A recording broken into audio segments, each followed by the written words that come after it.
Okay, folks, get ready and buckle up for the ride. This is Mirandus Crafter. I'm going to take you into the latest fireside chat that happened tonight on the 23rd of February 2023. We're going to get some good information. We're going to get to know about the next upcoming tavern test.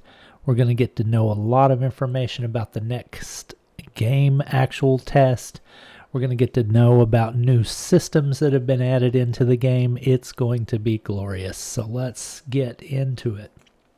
I'll try not to interject as much as possible because I know you're here to see Michael McCarthy and the 4 other developers that are on the stream. So there's going to be times when I'm going to have to jump in, though, because there's some good stuff in here.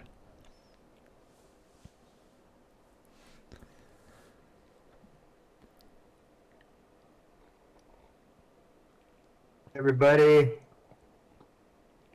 how's it going?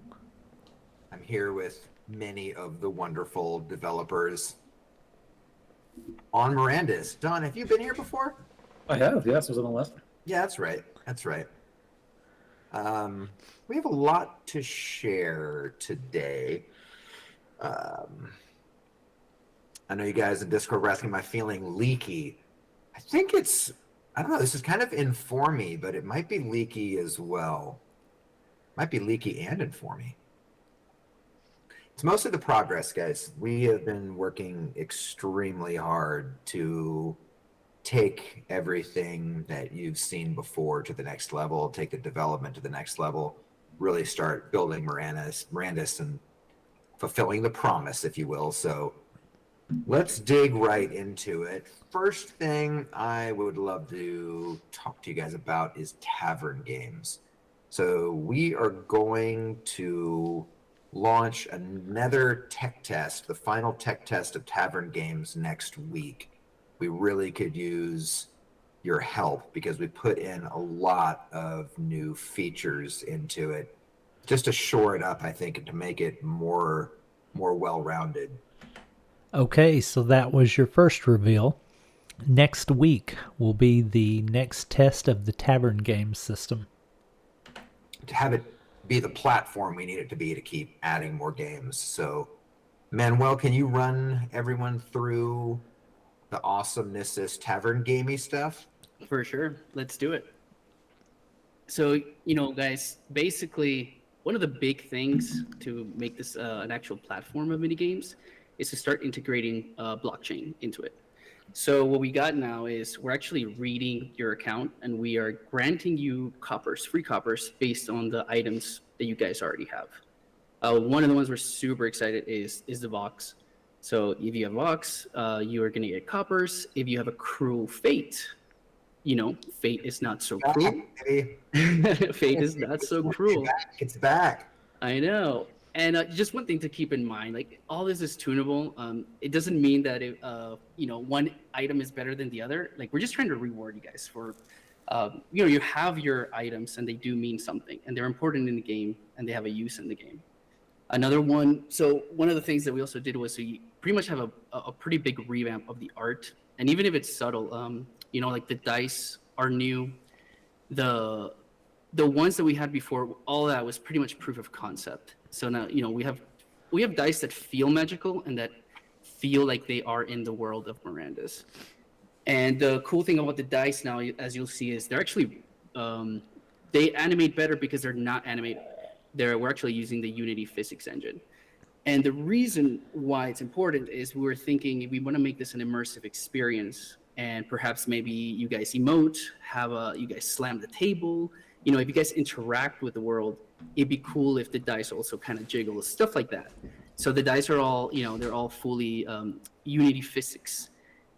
And on top of the dice, we did update just like the UI flow, just in general. We're pretty far from like a first user experience for TUI, but we are thinking about how the world is. So the tavern that we have now, how else can we beautify it? Not adding a lot of things, just making it really feel how it will feel in Mirandus.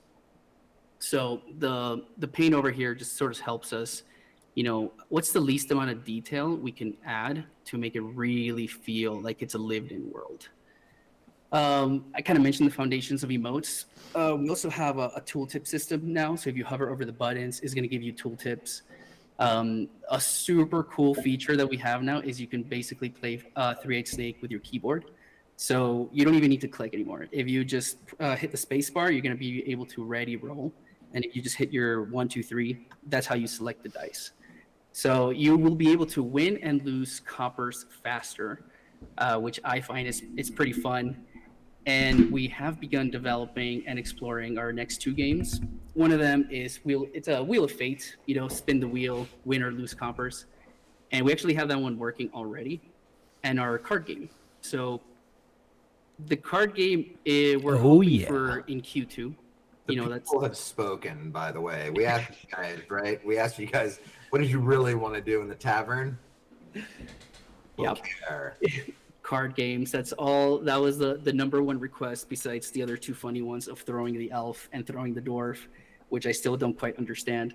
But yeah, so like the cards look awesome. All this is in Unity. Like that's a straight screenshot from the game. And the cool thing is Todd, our superstar engineer for Tavern Games, has done so many of these mini games before at Zynga and as a contractor, and he's already written some code for cards and stuff. So it's gonna be very fun. And just more general development of why we're only gonna have 3-8 Snake right now before we have like the super cool games is we really kind of revamp everything in the back end. I mean, it sounds kind of boring, but for this to actually be the platform that we need, like now the fixed build server is kind of stable. Before, we basically had to launch a whole new build every time we wanted to update something live. Things like monitor how we see the logs, the processes. We had Todd created the bot system to basically play 3-8 Snake for days. So we had hundreds of bots switching out the taverns, switching out the multiplier, the wage, the tavern fee. They were changing their dice. So we're basically at the point when we just need you guys to play this and break what you guys will break just naturally, so that we can have the full lunch. Jason put a personal guarantee on it. There's no chances of what? Come on, man. Last time we ran for 36 hours, and out of the 36 hours, we were down 3 times for 5 hours. I guarantee nothing. No guarantee. This is going to be a dramatic improvement. It's going to be great. And Jason, remind everybody too, one of the things that I'm always conscious of, guys, is, we are building Mirandus, and playing games in the tavern and getting together as a social community is really important. And we're hoping to give you guys a taste of that prior to Mirandus going live. But the technology and a lot of what we're doing here in building helps us actually test Mirandus. Jason, can you speak to that a little bit? Yeah, absolutely. So, I mean, the reason we're doing Tavern Games is partly because we want you guys to be able to play with some of the stuff that you own, and you own it. But part of it is that we want to be able to test all of the parts of the important technology that we've been putting in place for Mirandus before Mirandus comes out and it falls on its face, right? So we want Tavern Games to fall on its face. I think we already did that. So we're going to try and make it a little bit less fall on its face and a little bit more kick-ass. So it's exactly the same tech. It literally runs the same data center, the same servers, the same code. It's all the same things. And it just so happens that you're playing with mostly the same wallet and a lot of the same information, but you're going to a slightly different process. But it's all the same thing. So everything that we add there for Tavern Games is actually being added for Mirandus. Everything, all the support, there's a ton of like customer support logs and chat logs and all these other things that need to be built. Database saving routines to do backups and restores and ways for us to help people whenever they get broken. These are all going to be developed under Tavern Games, right?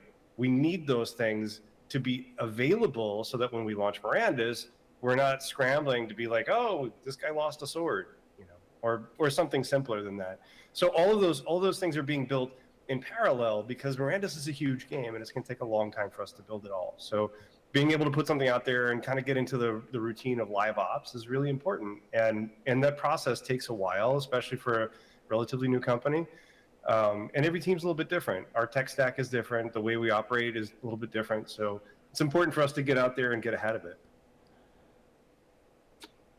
Let me answer this question because I see you guys talking about it in the Mirandus discussion. Right now, the way rewards will work, your daily copper rewards is just you owning one gets you the reward. If you own two, it does not get you more. So every player that logs in, unique player, if you have one of those things, you get a little checkbox and you get extra coppers every, is it 6 hours, Memo? I think it's 6, right, Jason? It is right now. We can change it. If we need it to be more, we can make it more or less or whatever. Pretty sure it's 6. You guys were asking about stacking. So, that would kind of break the game if you acquired, an unbelievable number of coppers because you have an unbelievable number of Discord. It's per account. It's not per exemplar. That's right. So it's, and also too, one thing I want to remind everyone is you do not need an exemplar to play tavern games. Anyone can play, guys. So we think that's kind of fun too. Mirandus is going to require you to have that exemplar, but tavern games, anyone can pop into, and that'll be kind of fun.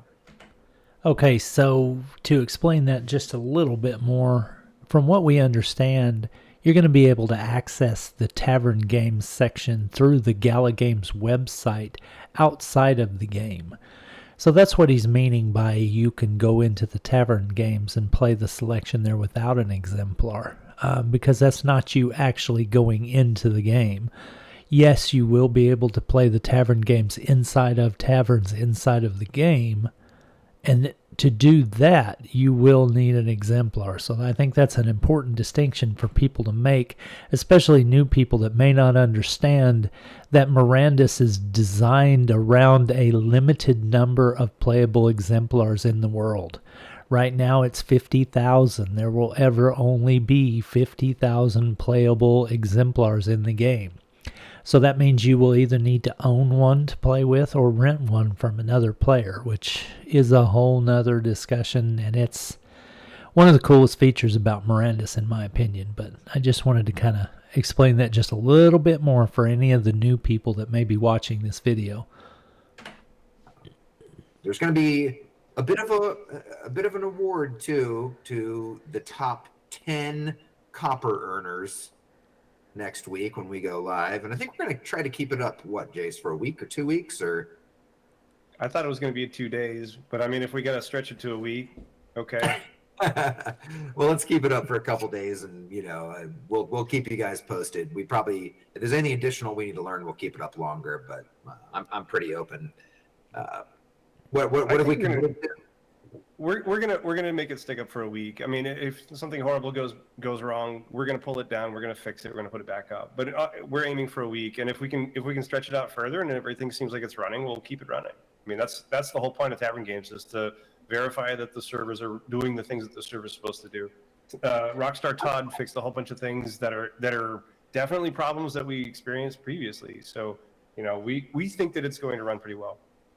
I'm inclined to keep it at a week no matter what, because giving out these awards, people might push pretty hard to get the coppers over the line by a certain date. Might be confusing if we push it longer. So we're going to keep it up for a week, guys. And the top 10 copper earners are going to get one of these. Oh, yeah. Yes. It is an official Mirandus Super Sweet Tavern mug. We have them on the team. Let's go. They're awesome. So sweet. Yours is coming. It's checks in the mail, Jace. Look, they're super sweet, man. I love it. We have them on the team. In the top 10 people, we're going to mail it out to you, and you too shall have an unbelievably exclusive Mirandus mug. That's kind of fun. Michael, show them yours a little close up, because they were saying that you didn't have a mug. So we got Michael the got me special one. mug. Look, is it backwards? No, it's good. He has the Mirandus, the only Mirandus Master mug. Jeez Louise. It was very special. One of one. So it'll be cool. The way it'll work is you guys will basically win a code, and you guys will go to a website, and you'll submit that code, and you'll be able to get the mug. You will have to pay for shipping, though. FYI. Oh my God. Totally Gala move. You will so have you're to pay prepared. for shipping. And wow. if it's like you live in some unbelievably crazy place and you need me to Venmo you or something, man, let me know. All right. Oh my God. All right. That is what we got for Tavern Games, guys. Going live next week. We need your help. The top 10 copper people on the leaderboard are going to get the mega exclusive mega mug. It's kind of fun. I love mine so much. It feels good. The quality is real nice. That company did a good job, dude. Yeah, pretty good job. Next, let us talk about Mirandus. The next tech test is coming, guys, and to say that we have built a ton since you last played, I think, is a bit of an understatement. Everyone. Okay, here we go. Now we're talking about the next actual in-game tech test. This is what we're waiting for right here. This is where the good info drops are going to be. I mean, yes, Tavern Games are cool. I like that. But we want to get in game and get our hands on stuff and craft and all that. Let's hope for that kind of news. One who played last time, we played the Goblin Meadows. In the Goblin Meadows, we were standing up some real basic fundamentals. We could shoot an arrow, which was great. That could strike an object and kill it. It was a goblin, but it was a goblin dummy. They didn't even notice you were there. They were just standing, wandering in a field. It was a very, very small field, maybe 100, 200 meters square little field that you could stand in. And I think we got about 75 to 100 people in it consistently. Does that sound about right, Chase? Yeah, that's about it. So that's what we had last time, guys. About 75 or so people in one little teeny zone shooting some goblin dummies. And I still liked it. It was still kind of fun, and it felt good to shoot those goblins. And we did have somebody shoot an unbelievable number of goblins. Who was that, Manuel? Who was that again? The Goblin King. The The Goblin King. How many goblins did the Goblin King absolutely murder in that last demo? We never revealed that number. Should we talk about that? I think we should. We didn't do Okay. it just because there didn't was wanna quite a embarrass him. competition. No, I didn't want to embarrass him because it was such an unbelievable number of arrows that the guy fired and hit a goblin with. It's not You guys wanna embarrassing. take- you wanna take a guess? Insanely It's amazing. an honor. Let's tag him right now on Discord. Let's Unbelievable. tag him in. Let's tag him and see if he wants to reveal. Goblin King, are you? There he is. Punjab, right there. Do you want to reveal the winning number?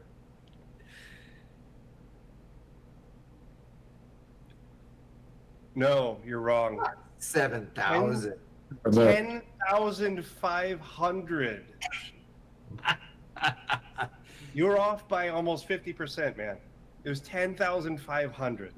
It's Truly unbelievable. the Goblin King He is the- murderer. Insane. Yeah, Just respect. It's amazing. all respect, man. That's incredible. Yeah, it is. Yeah, so we did that, guys. It was super fun. It's really cool. But, for us to fulfill the promise of Mirandus, which is a big world that is open and you guys can explore it, there's a lot more foundational tech and features that we have to construct. And the tech is really what makes the game, guys. Without that, it just doesn't run. So let's have Jason walk through the amazing techie bits that we've been making for you guys for the past 6-7 months now, I think, right? Yeah. So this after Goblin Meadows, the biggest lift that we wanted to accomplish was clearing out all of the bottlenecks that we knew were on the client. So there's a big chunk of that is just client stuff, and I'll run through some of that real quick. But let me make sure that I want to level set that we had 75 people concurrently, pretty much continuously for days and days and days last time. The reason we set it down that low is that there was some instability on the first part of the server, and that was just message handling, and we've solved a lot of those issues. We don't know how many players are going to be able to play now. We have hit it with bots with several hundred players, and it looks pretty solid. We don't know how long it'll run for. We've only tried to run it for a few days, and it seems like it runs pretty well. But what I will say is that we need you guys to come in and kick some wolf, deer, goblin, whatever else you can find, and just see what happens. You know, we need to know where the things fall over so we can fix it. But one of the big things that we've done is we've added zones, multiple zones. The zones is basically like it's one area. So imagine Goblin Meadows, but you had a doorway and you can get out of it and go to a completely different area. Those are different servers, and we can actually start those up and shut them down independently. And if nobody's in a place, it goes into hibernation. So that's a big chunk of tech that we needed on the server side. But on the client side, one of the big things that we've done in the last 6 or 8 months, we now have motion matching on our players. So that's a huge lift from our animation team and Eric as well. Trying to get to the point of having our characters look as natural and real as possible. And it's not quite done, but we're making really good progress on it. I think you guys are going to be pretty impressed. So that's a big tech lift. Why does it help to have motion matching, Jason? So, okay, anybody who knows anything about animation knows that mocap looks freaking amazing, right? It looks human because it is a human. So that's not why we're doing this at all. So we still have monsters that do things that humans don't do. But what we do need is for hundreds and hundreds and hundreds of monsters and players to be in the same zone at the same time. And in order for that to work, we need to be able to prioritize network traffic. And in order for us to be able to prioritize network traffic, that means we need to be able to drop some of it and maybe send some of it at less frequent intervals. So in order for that to really work, we need to be able to say, these characters are close to you, you need to get all their messages. These ones that are farther away will give you occasional updates. Motion matching lets us do that. So we can have the client kind of extrapolate how a person's supposed to be moving without having to send a bunch of network traffic to them. And that just kind of naturally falls out of the system. Almost any other animation system, you have to send a lot more traffic, and it's going to be really difficult to scale. And what we want is massive scale. And so we're selecting technologies that allow for that to happen. So that's motion matching. There's other stuff too. Like, for example, we actually split apart all of our backend server into multiple different processes that we can scale independently. Our NPCs run on a completely different program effectively, and we can have multiple of those running at the same time. That's more work that Eric's been working really hard on to make sure that they can basically round robin all the characters, all the monsters and things to different server processes. So if one of them bogs down, we can actually move them to different ones. And that's all new tech since Goblin Meadows came out. And similarly, we have the zone server that's doing just running the game rules, and then there's a simulation server that we haven't really got too much work into yet. But basically being able to start up and shut down all these things independently and have them connect quickly so that your load times are really short has been really high priority for us.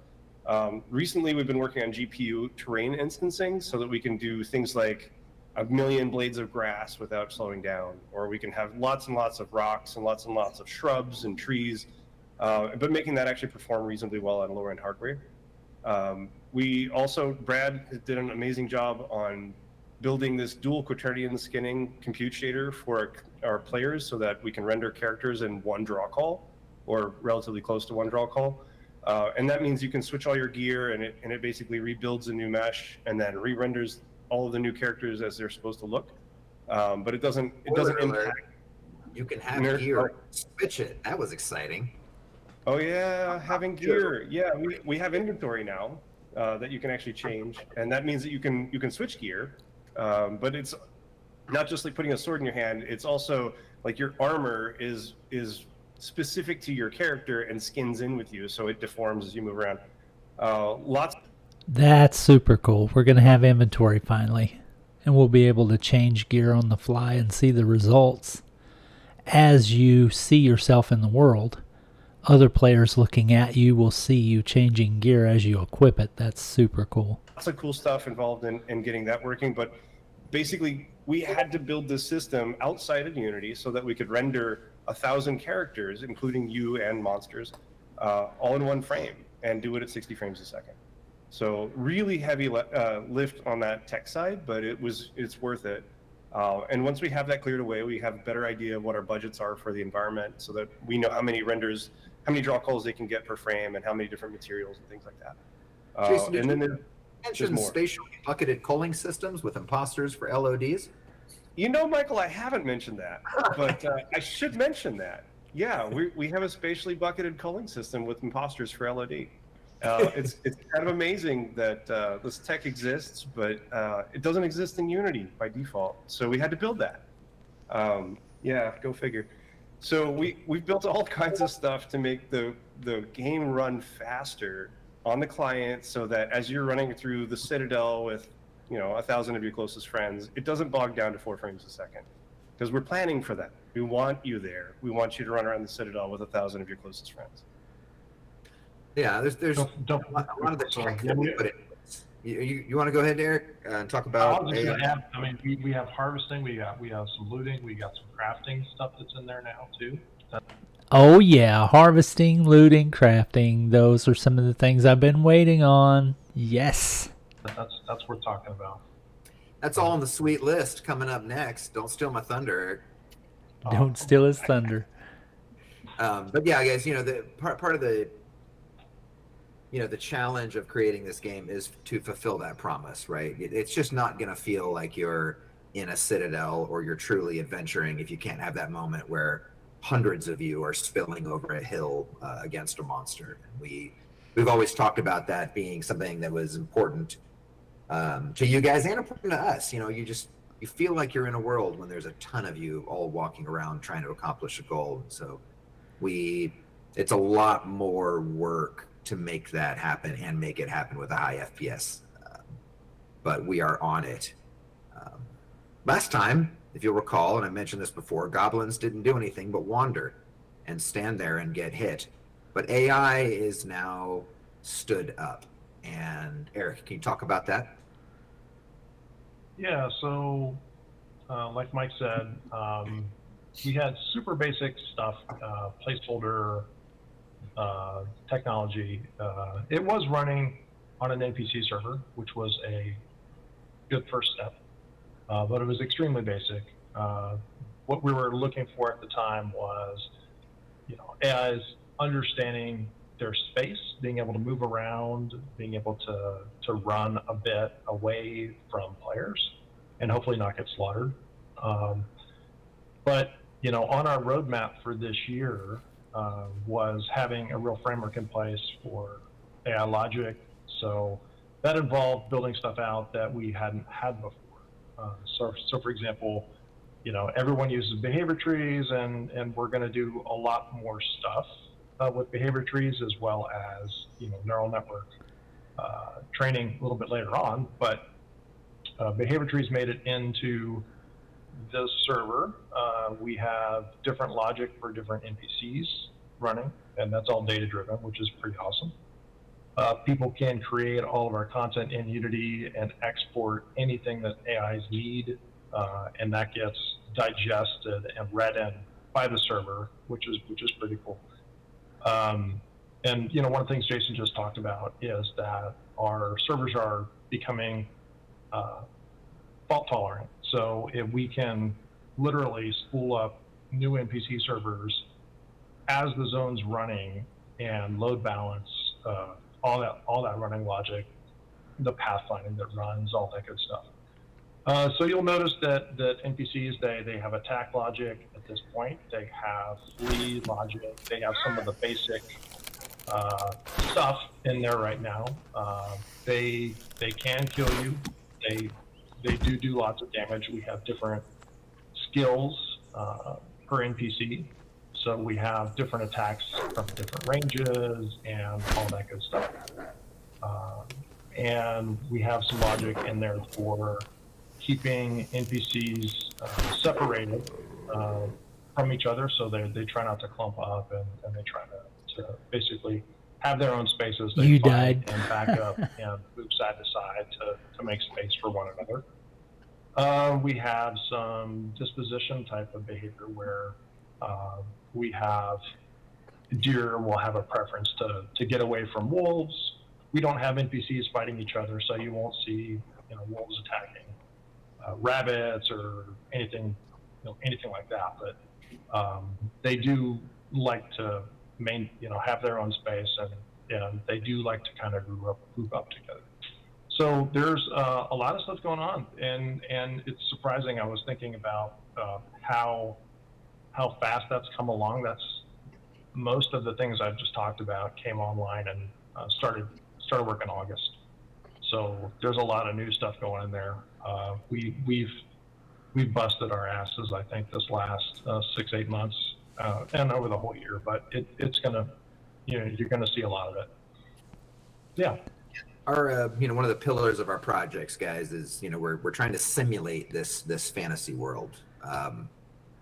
So it's a tremendous amount of work to get these first few creatures starting to perform some of the basics.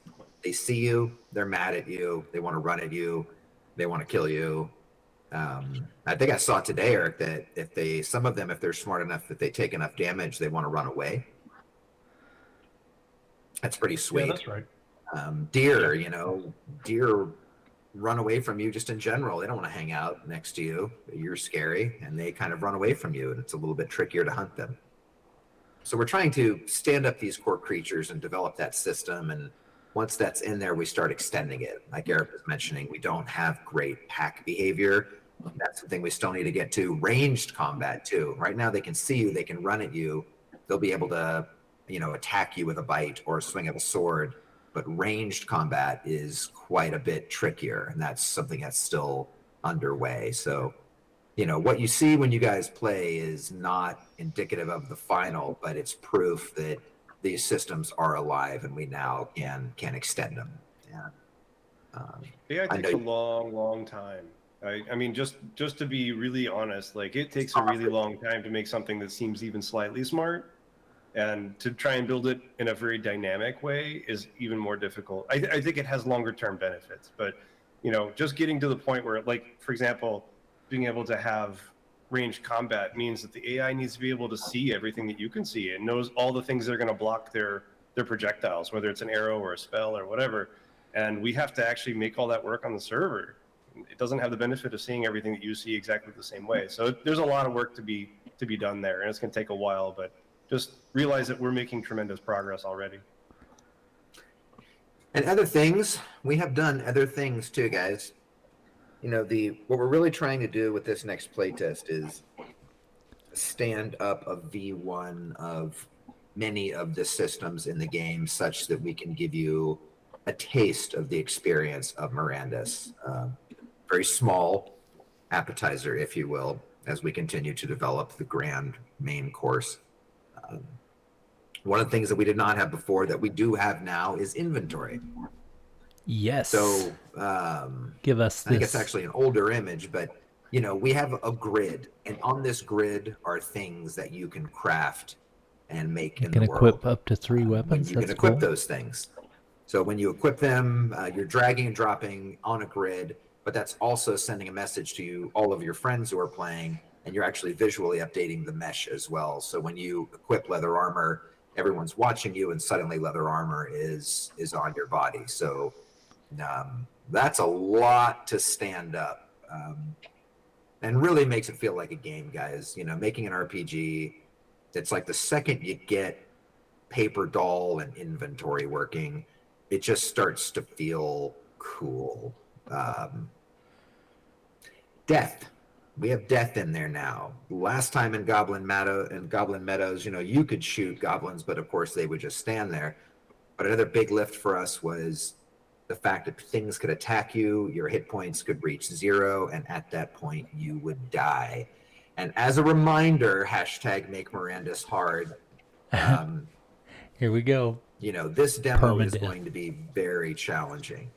If you die, we always wanted death to be meaningful and heroes to be heroes. And there's a lot of other game that we need to stand up to tie all of that together. But for the sake of this demo, #make Mirandus hard. If you die, you're dead. You are dead, Permadeath, and boys. you will need to start all over. Hardcore. Fresh and new.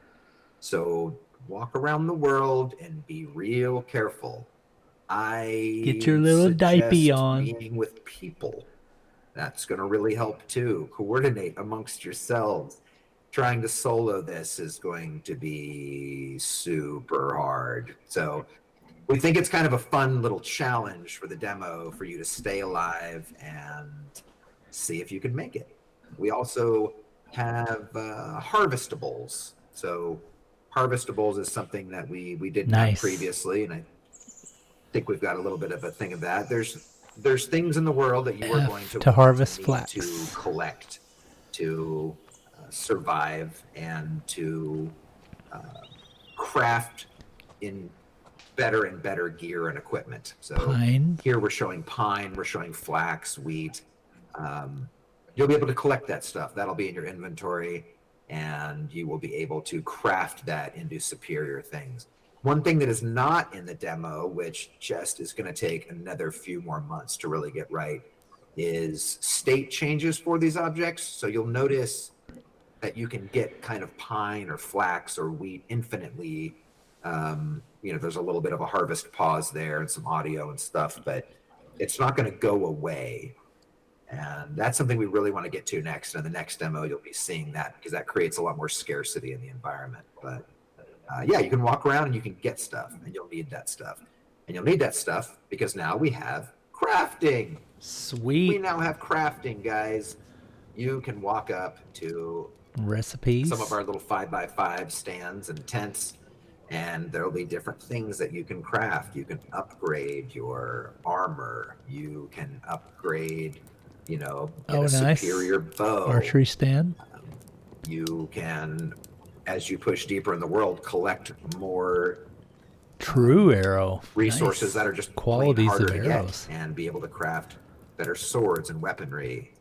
I think for this demo, brigandine armor is the best that we're going to have. Charcoal, iron, pine. But, a lot to stand up here, right? It's like we Nice. need to know Nice, what's in your nice. inventory. We need to give you recipes. Mirandus Crafter And it's not just giving approves. you recipes, guys. We have to data drive this behind the scenes. We have to have CSV files that list what all the recipes are, what the inputs are, what the outputs are.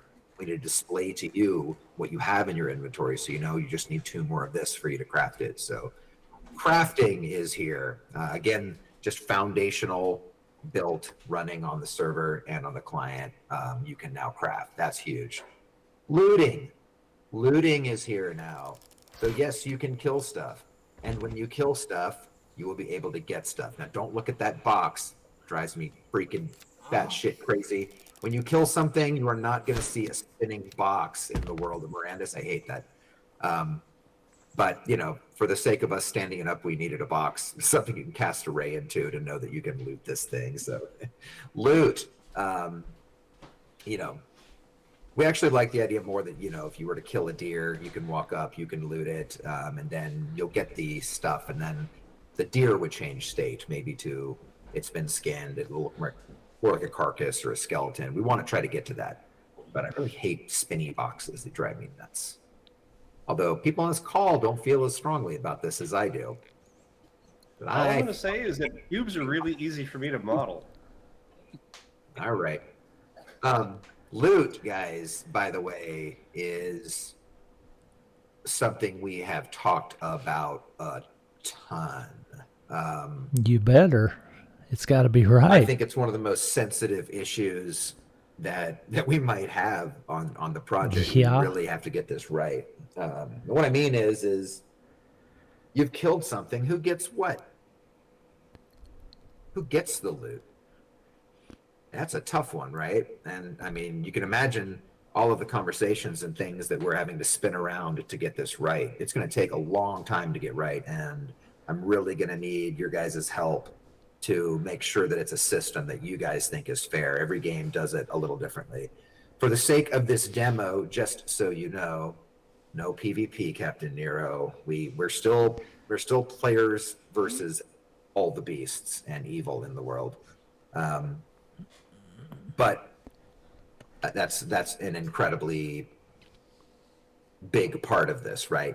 If someone steals your loot and it's a PvP game, then you kill them. And that all makes sense, right?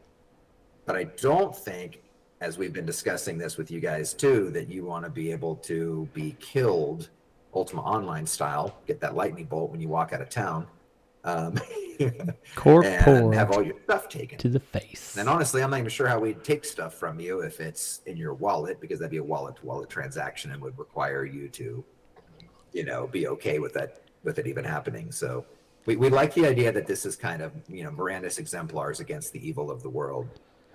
How does that change the loot system? What does it mean to contribute to combat? Just know that we take these things really serious, guys, and we will include you in that conversation to make sure that we get it right. But for this demo, what is going to happen is if you kill something and you have contributed, quote unquote, in combat, then you will be able to loot it. So we've had to just stand up this basic tech. If you kill something and you did some damage to that creature at all, you will have the right to loot it, and the first person that goes up and taps on it gets the stuff. Luckily, creatures will respawn, and there'll be enough items for everyone to get from the environment, but know that it's not the final vision of loot in our game. That's super sensitive. We've had so many great conversations about that. Okay. This is something that I'm not going to be able to resist standing back on. He did say that this is obviously a subject that they desire a lot of player feedback on. So, hey, Michael, I'm going to give you my feedback in the hopes that anyone from the Mirandus development team are listening. I want you to understand where I come from as a player on this issue. In many other games, it was okay. You could have a system where the party leader could decide how the loot was distributed, need or greed, round robin, whatever. But in this game, loot and how the loot is distributed is of utmost importance. I want to say how I feel on this, and how I feel, number one, do not let another player determine how I get my loot. Period. In a game that has NFTs as drops, where some drops could be worth thousands of dollars, there is no way on this earth that I want another player determining whether or not I get a loot drop. If I'm in a group that did damage to a monster and we killed it, I want my own individual random loot drop that's unlootable by other players. I want my own chance at loot, and I do not want another player being able to determine how that loot is distributed, because that is not and will not be fair in a game like this. Yes, I'm very passionate about this because of things like ninja looting, the good old boy club, to where you and your friends are the only ones that ever get distributed the good drops. I've seen that happen so many times, and it causes so much drama. And do you really think the drama is going to slow down in a game where some of these loot drops could be worth thousands or tens of thousands or hundreds of thousands? No. It's only going to be 1,000,000 times worse. Do not let a party leader set the loot options. Many, many, many games have private loot. It's not hard. You don't have to reinvent the wheel to do it. If I'm in a group and I did some damage, hey, we killed the boss, we killed the monster, we all get a loot box. We all get the chance to loot. Every person should have a fair chance to loot an NFT without somebody telling them whether or not they get that drop or not. If the party leader gets to choose the loot style, it'll always be that the party leader distributes the loot, and he or she will distribute it to their friends. They will make the money and everyone else will suffer. That's just how it's going to be. And don't give me this thing about, if somebody does that, they'll get a bad reputation in game and nobody will want to group with them. Nonsense. That is not good enough. I want personal, random loot drops. Nobody telling me how my loot is going to be distributed but me. And that's my take on that. and I know it's pretty opinionated and pretty passionate, but in a game where I'm spending this much money to even get started and the option, to make even more, don't you dare do this to me. Or any other player for that matter. Yeah, so next, we have other stuff. And they all kind of tie together, and Dawn is the perfect human to speak to such things. Yeah, so we've been, as you can see, working really hard on kind of the core loop of our game, getting it stood up, trying to nail the most fun parts of that. And, we're playing the game constantly at this point. We're trying to really find a good balance for everything, really having a blast doing it. And, one of the aspects we're kind of looking at pretty closely right now is our energy mechanic. So we want this game to feel like a real adventure as much as possible.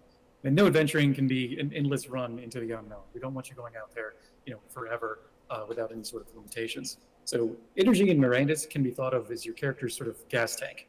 And harvesting, attacking, sprinting, even crafting will use up that gas. If you get too tired, you'll be limited to a slow walk, maybe more punishing beyond that, but we'll start there. And in this kind of exhausted and starving state, you're going to lose small amounts of health as well. So you really don't want to get to a point where you're completely out of gas. So what would you do if you kind of got to that state and you wanted to top off your tank? So you'd head to your nearest tavern. You'd sit down to a delicious trencher.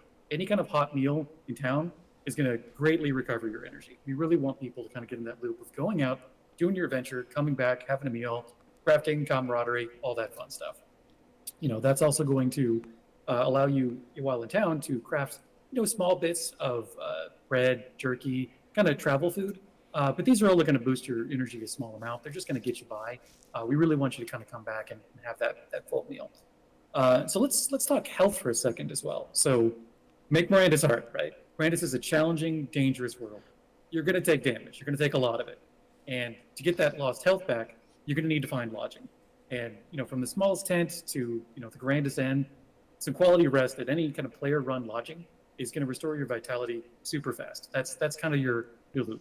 Take the damage, find lodging. So we really want to see kind of where people put that lodging. The placement of these buildings is going to be a crucial part of the experience, and we're really looking forward to see what kind of spots people pick and what kind of movement we see based on that.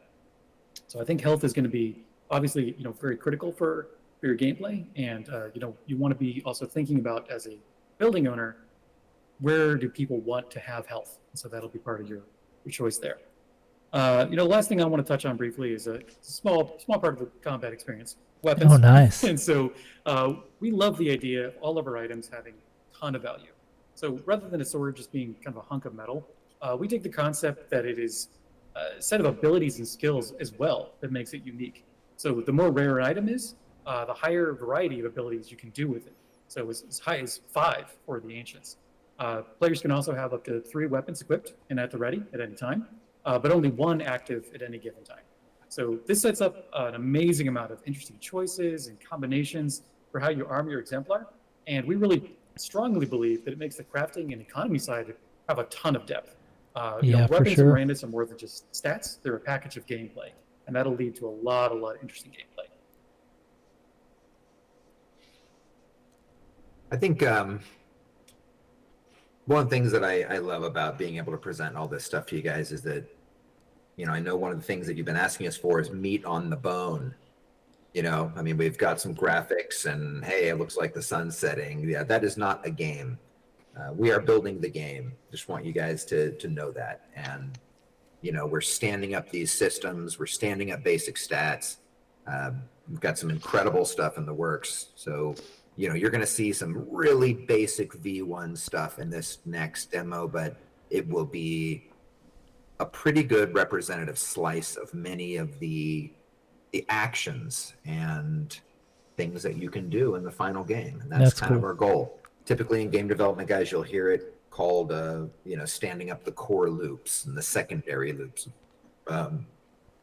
And until you get all that stuff stood up and you can actually play it all together, you don't really know how the game is going to be and feel. So I feel like, and I'd be interested if Jason, Eric, and Don and Manuel feel this way, but I feel like I'm starting to get a glimpse of what it's going to be like to play Mirandus.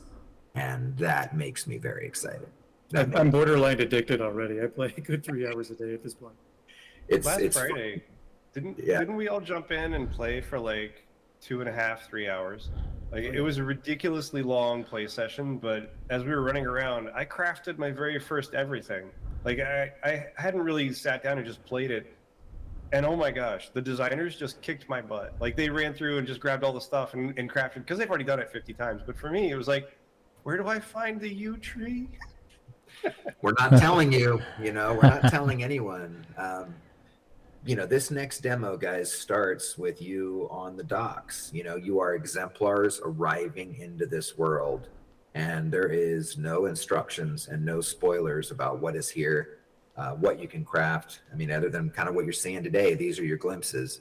When the demo goes live, it's going to be really cool to see if you guys can figure out the puzzle, how to upgrade your gear, where to find resources, and how to be safe out there without dying. So we think that'll be pretty cool. Another thing that I know you guys are very interested in are what are the rewards for the next play test. And we're still trying to get that list together for you. I know it's really fun for you guys to get something every time you help us test. I know it's fun just to play the game, but it's fun to get little things too. And to do that, we really need to track the data correctly. And I think there's 3 things that we're looking to track broadly. One is the first to do something. One is the person who did something the most, or the people that did something the most. And then maybe a category for, you did a thing at all. So we're trying to slice that up and come up with, maybe 10 things, and with different awards in those tiers, and likely some fun little things. We really like the idea that the first person to kill the boss monster of the zone gets like a cool maybe card for the deck of time, or something like a 1 of 1. There is only one. That might be pretty sweet. So anyway, guys, we're still working on exactly what those awards will be, and we'll get that out to you when we have information. But yeah, I think that's it. Was that cool? I'm watching Mirandus discussion on Discord. That good, guys? I know you've wanted some meat on the bone. Are you feeling the meat now? Are you not entertained? Yes, Captain Nero. You do not start with a weapon at all.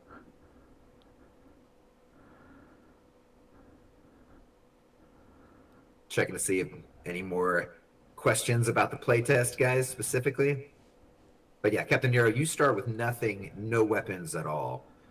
And when you get to town, you'll kind of get a sense, if you can find the crafting stations there, what you can accomplish, what you can get. Now, where those resources are in the world, that's really up to you. That is really up to you. Cool, guys. I'm very glad. Chat system in the demo subspace. No, that is not in there. We have massive plans for how that is going to work, but that is not in this demo. Do we want to talk about that? I can fill a minute.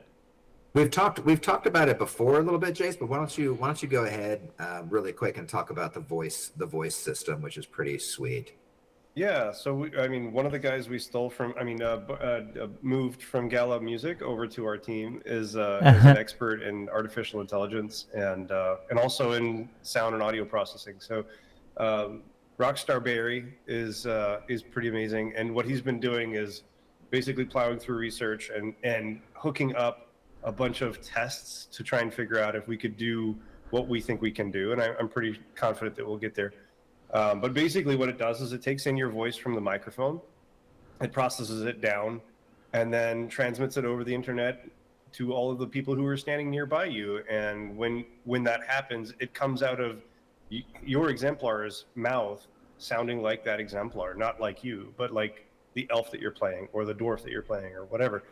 And in practice, we haven't got all of this stuff hooked up yet. It's going to be a little bit.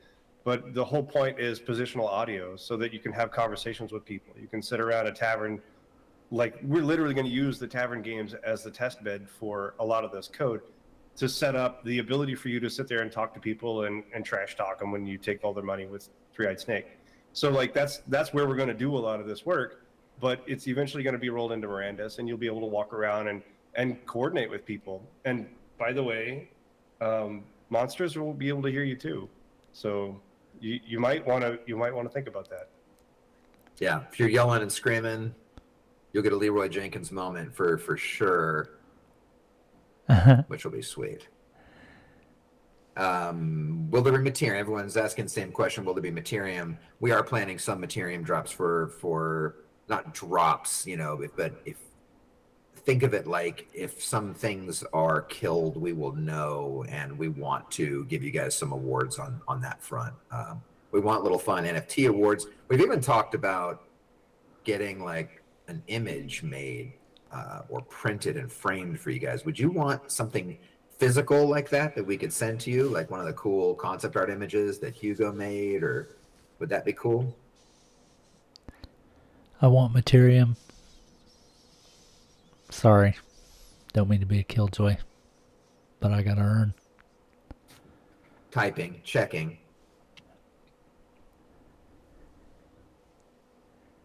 I Yes. think we're at a bit of a delay.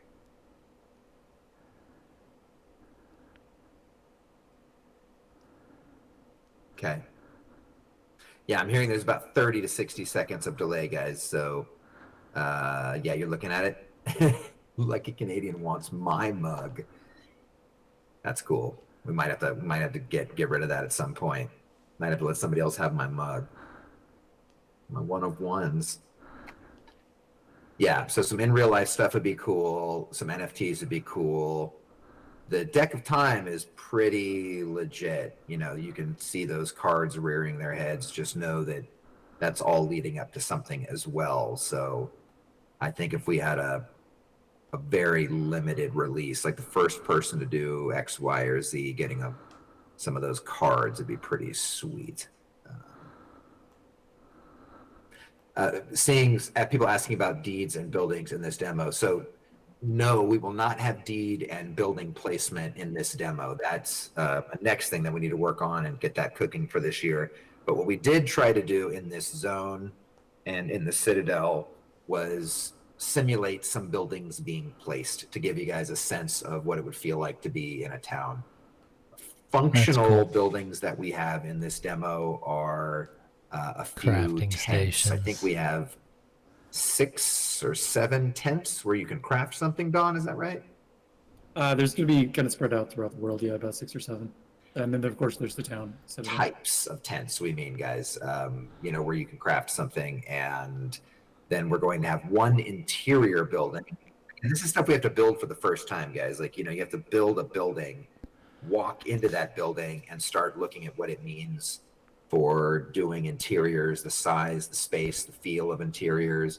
Is there anything technically that we need to do to the exterior of that building to increase performance? So we're standing up that stuff. So we have a tavern that you can walk into and kind of walk around, which is cool. And we have some tents where something can be crafted.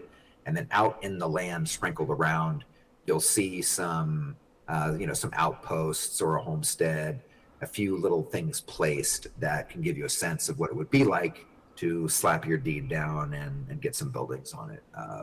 But we're not allowing that functionality for this because we still need to build that. Any other questions? Thoughts? We're getting kind of to it. When Scroll. is the test? Exalted wants to know, will there be any rewards for just participating? That's kind of falls into that data bucket, Exalted, where, again, like we're building the system such that this data can be tracked and stored and saved and recovered. So we need to build that system out and make sure it's working, and then see how we want to slice up the those kind of events or game actions that you can perform and what awards there'll be. So give us a second to figure that out, and then we'll propose a list to you guys.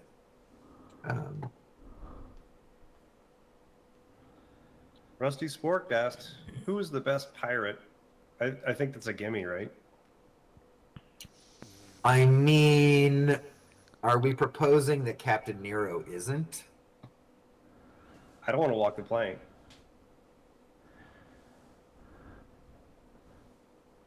There's gonna be a 30-second delay explosion on this. It's so funny.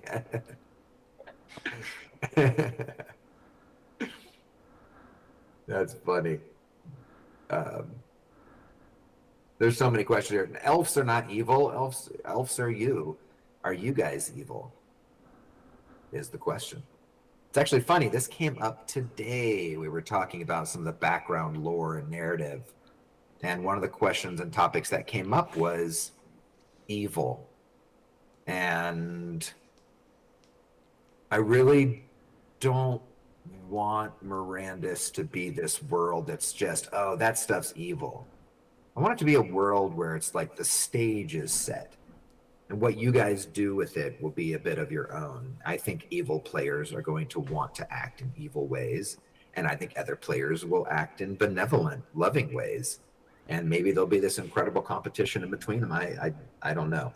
Again, guys, we're just setting the stage of this world. We're building it out. And what you guys do with it is your own. That's always been a part of the vision that I think excited us as players. And yeah, that excites me as a player for sure. So anyway, guys, we're going to log off. I hope that was cool. We need to get back to work because the Tavern Games test is next week. And then the Mirandus test will likely be the end of March. But if we find any bugs or need to fix something, well, we're going at it as fast as we can. We think it's looking pretty solid. But if we uncover something, we might need to put a little bit more time into it. But we're still targeting Q1 like we promised, guys. Okay, right there, finally, at the very end. The Tavern test will be next week, and they're looking at the actual playtest time to be the end of March. So if you're like me and you're trying to figure out what days you need to take off from work, save up your PTO for the last week in March. Hopefully, fingers crossed, that will be when it is. Anything that happens in Tavern Games that pushes out our timeline, you'll know. You'll know during Tavern Games. Because everything that happens there is going to happen to Mirandus.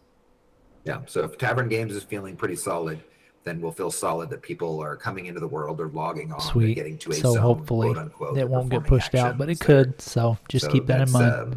That's why Tavern Games is so important, guys. If you could come in and help us test it. Besides the fact that you'll get a sweet mug. You might want to wait till the week just before You're helping the in the third most week of the unbelievable way, month, as always, guys. before you start locking in Thank those you, everybody, PTO so days, much. just in And case. We're going to get back to it, and I hope to see you in the tavern next week. All right, sweet. So that was a pretty awesome fireside chat. We learned a lot of stuff. We learned about when the testing phases are, planned to be. We learned what's in the testing phases. We've learned some new information about what we're going to have as far as inventory, crafting, harvestables, permadeath. I mean, we got some good info, some really good info. And I feel pretty good about this fireside chat, all in all. Yeah, I'm pretty pleased. So this video's went on for over an hour already, and I didn't really want to make it this long, but I wanted you to see it all, because you're not gonna learn unless you can see all the infos like me. I'm trying to find all the little nuggets and dig them out and polish them up and hand them to the jeweler to be made into a fine, exquisite ring. Anyway, this is Mirandus Crafter, and I appreciate your time. Thank you for joining me. And by all means, if any of this content that I'm making is something you like, then help a small YouTuber out and like it and subscribe so that my content can get pushed out into the YouTube algorithm so that it gets pushed out to more people. And the end result will be hopefully that we can bring more people into the space to be able to play games together with. So I appreciate your time. Thank you very much.